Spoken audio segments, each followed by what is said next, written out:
Hey everyone, welcome back to DIY with Dave. I took a trip to my local big box hardware store this week and I saw a few very interesting things and some signals that lumber prices are changing. So stick around and I'll tell you all about it.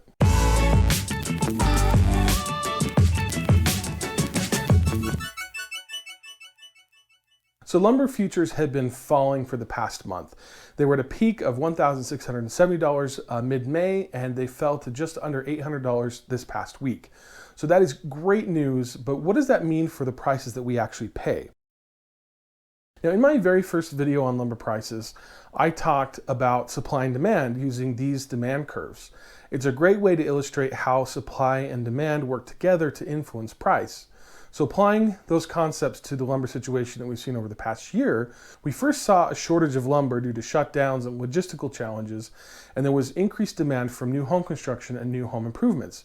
That increase in demand and the decrease in supply led to high prices. What has happened since is that lumber companies have been working overtime to pump out as much supply as possible in order to take advantage of those high prices and make a fortune. Well, it's worked, and the supply of lumber has increased so much that we're seeing lumber yards and stores filled to the rafters with overpriced lumber. Now, I've even seen some lumber spoil because it was not moved quickly enough. Now, that's on the supply side, but in addition to that, I've seen thousands of comments on my videos of people who are putting off all of their projects until prices get back to normal. So that definitely has an impact to demand as well. So let me show you something that I saw on my most recent trip to the hardware store.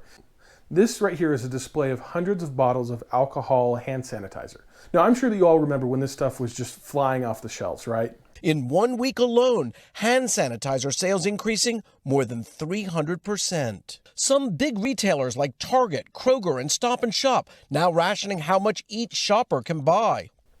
So prices for hand sanitizer went through the roof because there wasn't enough supply to meet that demand. All sorts of people started making hand sanitizer to take advantage of the high prices. And while this increased supply, prices still stayed high because the demand was still high. But over time, that demand went down as people had all the hand sanitizer that they needed. And with vaccines reducing the threat of COVID, there wasn't the hysteria that there once was. With demand plummeting and supply still high, what you get is 25-cent hand sanitizer marked down from $10. While I don't think that lumber will be as dramatic as the hand sanitizer example, the price will come down slowly over the course of time. It may take even a year or two, but as it does, some people will decide that it's time to pull the trigger on their projects and start buying lumber again. Supply and demand will equalize and prices will stabilize. That said, the days of a $3 2x4 are over. Now, if you remember at the beginning of this video, I talked about lumber futures that have dropped from $1,600 at their high to around $800. That's a drop in half. So that begs the question, with lumber futures coming down and the supply of lumber being really high, why aren't lumber prices coming down more quickly? Well, that's because there is a lot of high-priced lumber still on the shelves. Retailers paid high prices for that lumber when they bought it, and they don't want to sell it for a loss if they can help it. But as that higher priced lumber works its way through the marketplace, we should see prices change. And as a glimmer of hope, here's another picture that I took from that same trip to the hardware store. Now, this is the first time that I've seen a 2x4 below $9 in a long while. It is happening. Prices are coming down, albeit slowly. Now, that's the good news, but let's talk also about some bad news. There are some lumber products that still have high prices, and those high prices are likely to continue. On that same trip to the hardware store, I also took a picture of these OSB panels. Now, I bought one of these panels about a month ago for $49, and it killed me to pay that much because I thought it was just way too expensive. But if you look here, the price is now $65. OSB is so expensive right now that it's selling for more than cabinet-grade hardwood plywood is. Dogs and cats living together, mass hysteria. It's crazy and it's not sustainable.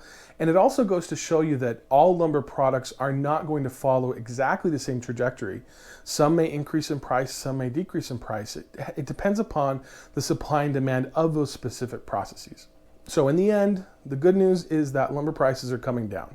It might take a while for them to stabilize, and we're probably not going to see the same prices we saw a year or two ago, at least not for a long while. But again, the prices are coming down. So what are the prices doing in your area? Are you seeing prices come down or are they still climbing? Let me know in the comments and be sure to tell me where you're located so we get an idea as to what prices are doing across the country or the world. So thanks again for watching. I hope that you enjoyed this video. I hope that you learned something from it. Be sure to share it with others. Be sure to subscribe to my channel and check out all of my other videos about the lumber industry, about trees, about forests, about lumber, about DIY projects, and we'll see you in the next one.